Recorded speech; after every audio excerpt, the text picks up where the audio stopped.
కీర్తనలు 118వ అధ్యాయం 161వ వచనం నుంచి 168వ వచనం వరకు.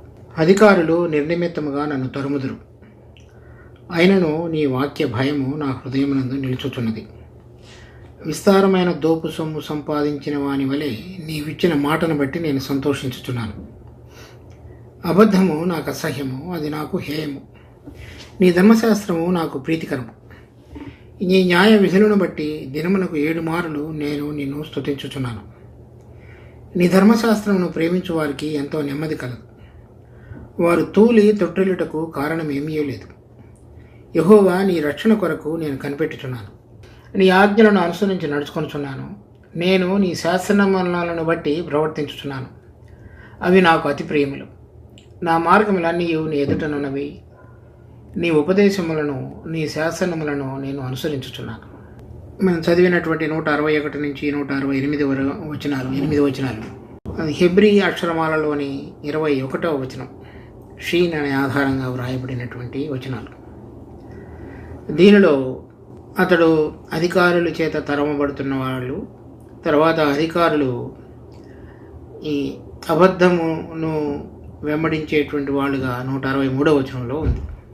దానికి భిన్నంగా తనకు కలిగినటువంటి ప్రవర్తన విషయంలో తర్వాత 165వ వచనంలో దేవుని యొక్క రక్షణ కొరకు కనిపెట్టుతున్నటువంటి వాడుగా, తర్వాత 168వ వచనంలో అతడు జీవిస్తున్నటువంటి మార్గములన్నీ కూడా దేవుని ఎదుట తేటగా కనపడుతున్నట్లుగా అలా పరీక్షించుకుంటూ జీవించిన వాడుగా కూడా ఈ 8 వచనాలలో కీర్తనకారుడు చెప్తున్నాడు.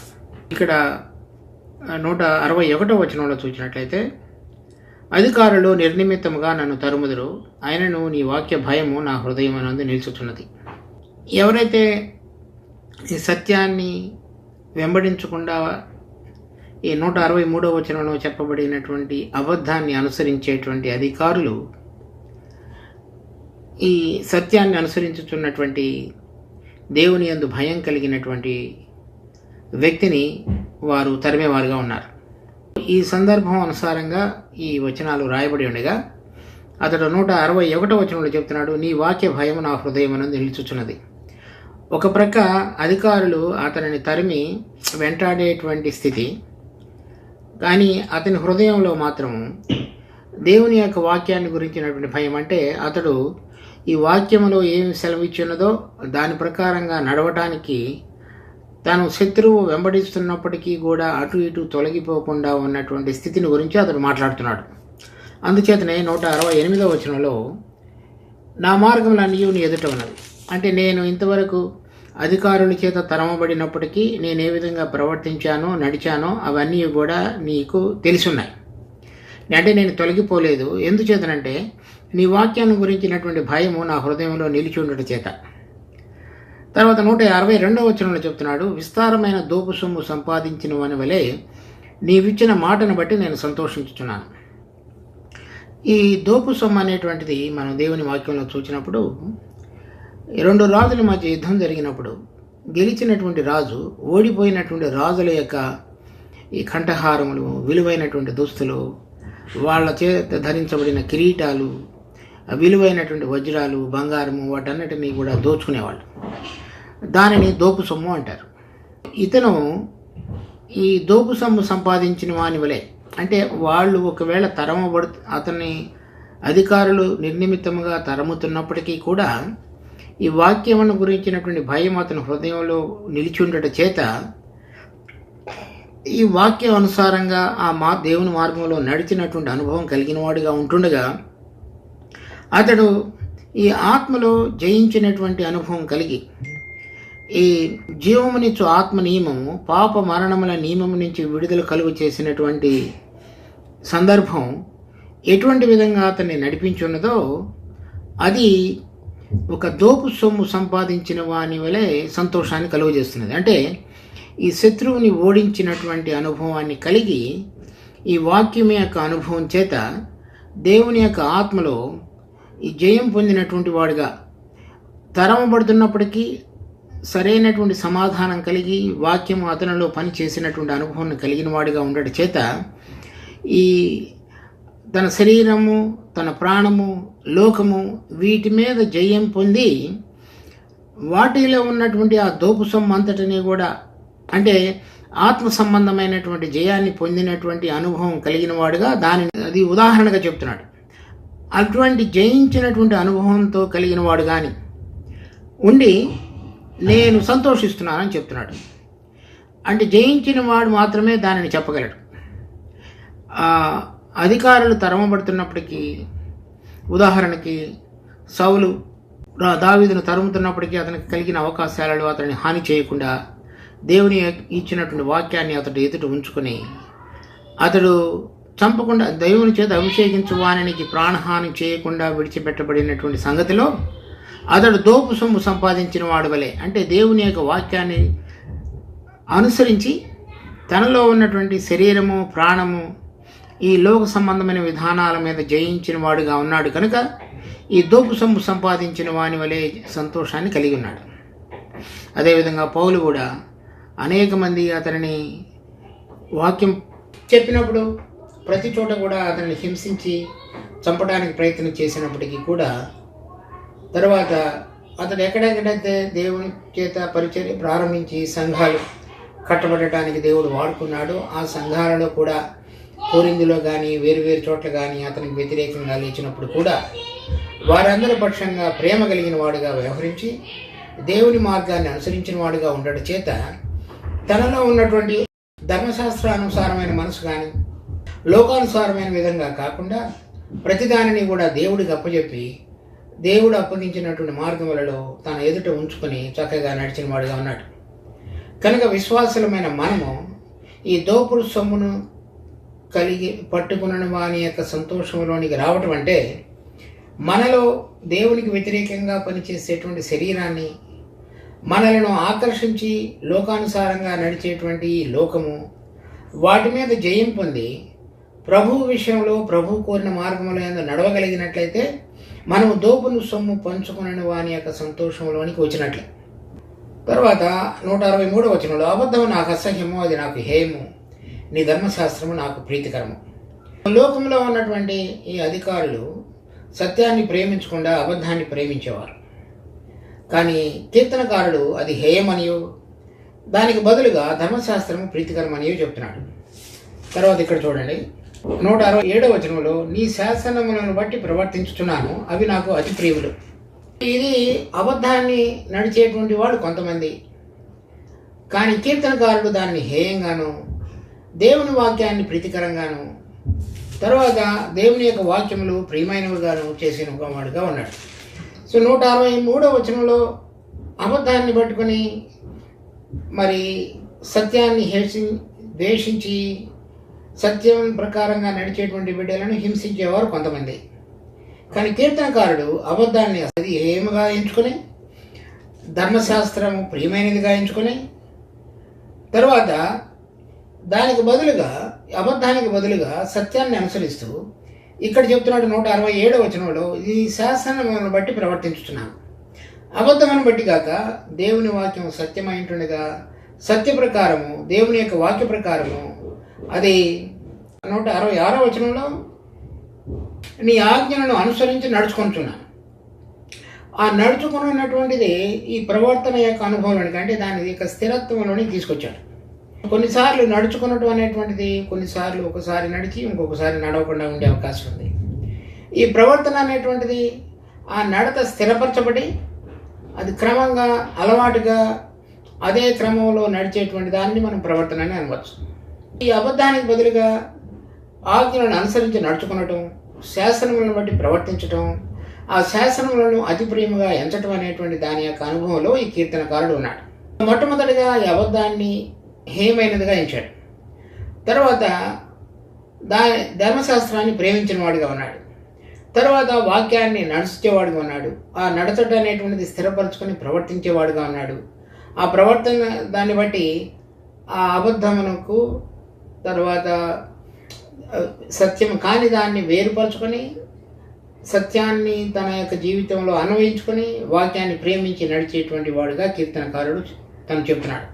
164వ వచనంలో నీ న్యాయవిధులను బట్టి దినమునకు 7 మారులు నేను నిన్ను స్తుతించుచున్నాను. తను అధికారుల చేత తరమబడుతున్నప్పటికీ, అబద్ధం తన కళ్ళ ముందు కనబడుతున్నప్పటికీ వాటి మీద జయం పొందిన అనుభవంలోనికి రాగలిగినటువంటి వ్యక్తి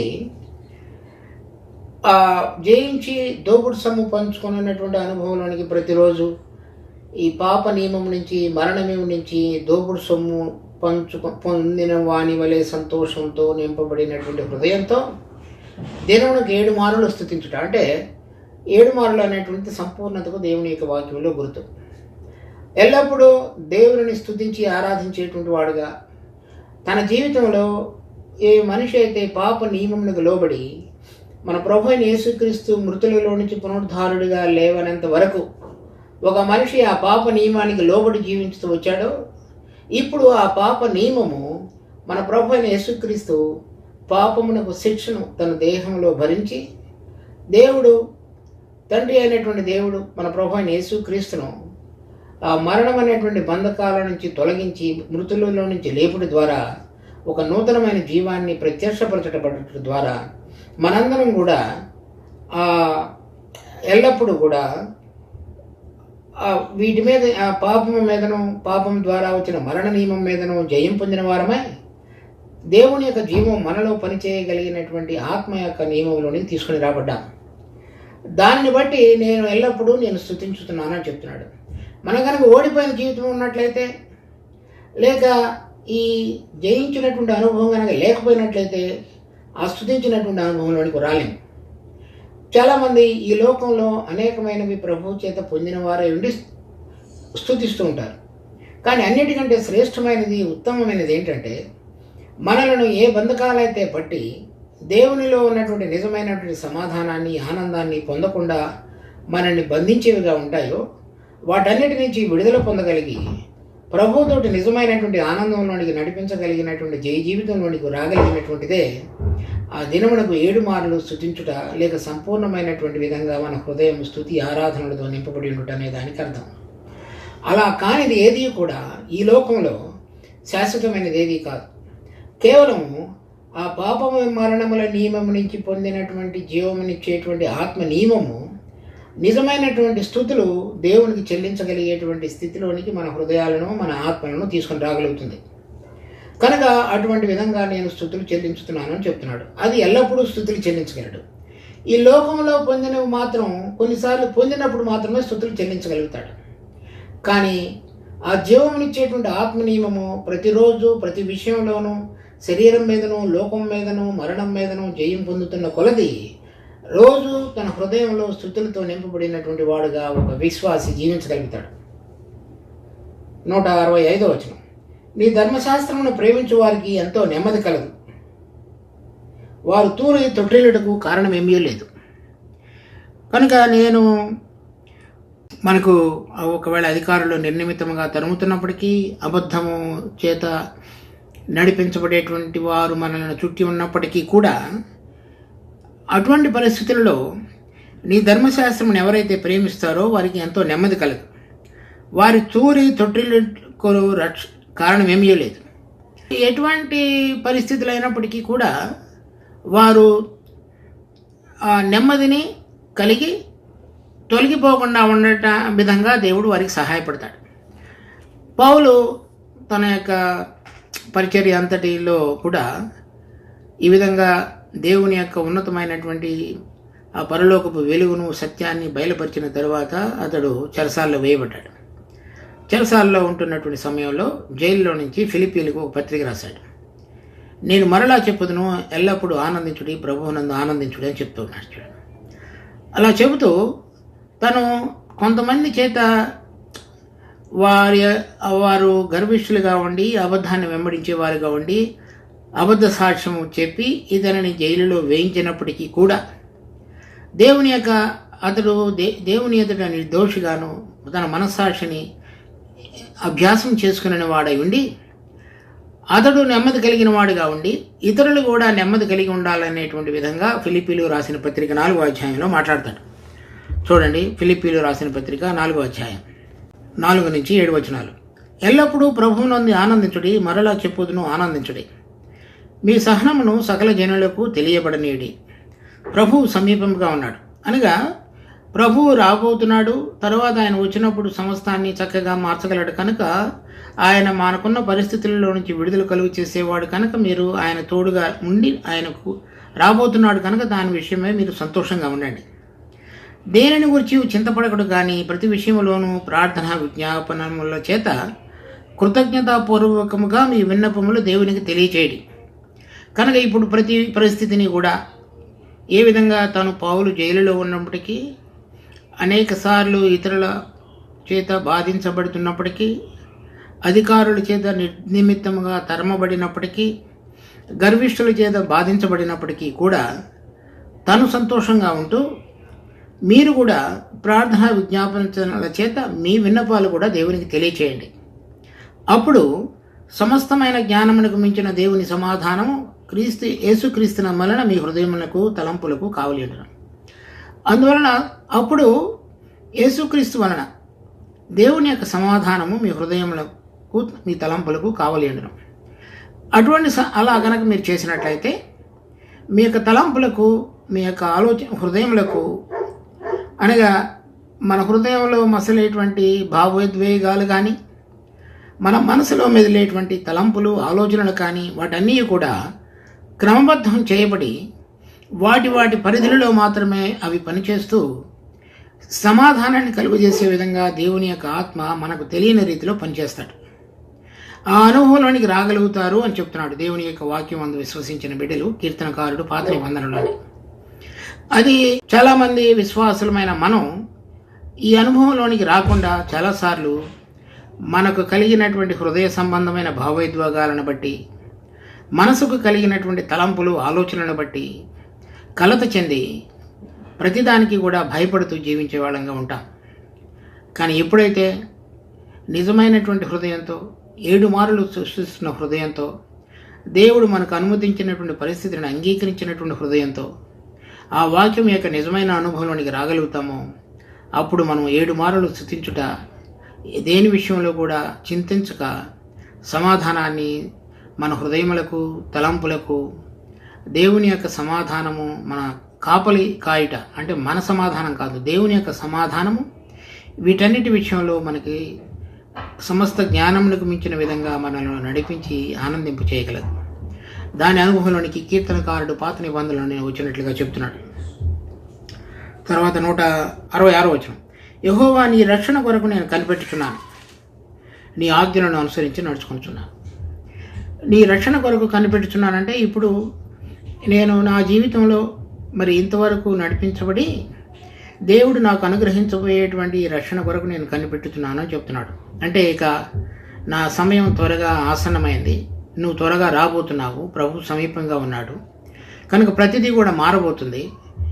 ఇప్పుడు నేను రక్షణ పొందిన నాటికంటే రక్షణ మరి సమీపంగా ఉన్నది కనుక మరి నీవు అనుగ్రహించబోయేటువంటి నన్ను ఒకవేళ నువ్వు మార్చి నా శరీరాన్ని, దీన శరీరాన్ని మహిమా శరీరముగా మార్చుటకు కానీ, లేక నువ్వు రాకడకు మునుపు గనక నేను గనక ఈ లోకాన్ని విడిచిపెట్టినట్లయితే మరి తిరిగి నువ్వు మహిమలో వచ్చినప్పుడు ఆ మొదటి పునరుద్ధానంలో పాలు పొంది నేను రక్షణ పొందగలిగేటువంటి విధంగా నేను ఉండాలని దాని కొరకు నేను కనిపెట్టుతున్నాను. ఇప్పుడు నాకున్నటువంటి పరిస్థితులన్నిటిలో కూడా, నా జీవిత ప్రయాణం అంతటిలో కూడా నేను ముగించి, నువ్వు ఏదైతే రక్షణ నాకు తీసుకుని అనుగ్రహిస్తానని వాగ్దానం చేసున్నావో, అది నేను బ్రతికి ఉన్నట్లయితే ఈ దీన శరీరాన్ని మార్చమని, లేక నేను ఈ లోకాన్ని విడిచినట్లయితే నువ్వు మొదటి పునరుద్ధానంలో నన్ను లేవనెత్తగలిగిన విధంగా నన్ను రక్షణ అనుగ్రహించమని దాని వరకు నేను కనిపెట్టుతున్నాను. కనుక ప్రతి విశ్వాసి మన జీవితంలో ఈ రక్షణ, ఒకసారి పాపక్షమాపణ అనేటువంటి రక్షణ అనుభవంలోనికి వచ్చి ప్రవేశించిన తరువాత మన జీవితంలో దేవుడు అనుగ్రహించేటువంటి పరిశుద్ధీకరణ కార్యంలో ముందుకు కొనసాగుతూ దేవుని యొక్క రాకడ కొరకు ఎదురు చూస్తూ ఈ దీన శరీరములో పాప మరణముల నియమం నుంచి విడుదల పొందినటువంటి అనుభవం కలిగి సంతోషంతో ఆయనను స్తుతిస్తూ, అది మనలో ఈ విధంగా ముందుకు సాగుతున్నటువంటి ఈ పరిశుద్ధీకరణ అనేటువంటి ప్రక్రియలో మరింతగా ఆ రక్షణ మన కొరకు సమీపముగా ఉన్నదనేటువంటి ఆశతో, సంతోషంతో మనము కనిపెట్టగలిగిన వారంగా చేయబడతాం. 168వ వచనంలో, నా మార్గములు అన్నీ నీ ఎదుటనున్నవి. ఇప్పుడు కనుక నువ్వు నీ రక్షణ కొరకు నేను కనిపెట్టుచున్నానని ధైర్యంగా చెప్తున్నాను అంటే, నువ్వు నన్ను ఈ దినమున కనుక నీ ఎదుట నేను నిలబడినట్లయితే, పరీక్షించినట్లయితే, నేను నడిచినటువంటి త్రోవలన్నీ కూడా నీ ఎదుటున్నాయి. కనుక ఒకవేళ నేను ఎక్కడైనా సరే తప్పిపోయినట్లయితే అది నీ ఎదుట నేను ఒప్పుకొని సరి చేసుకున్నాను.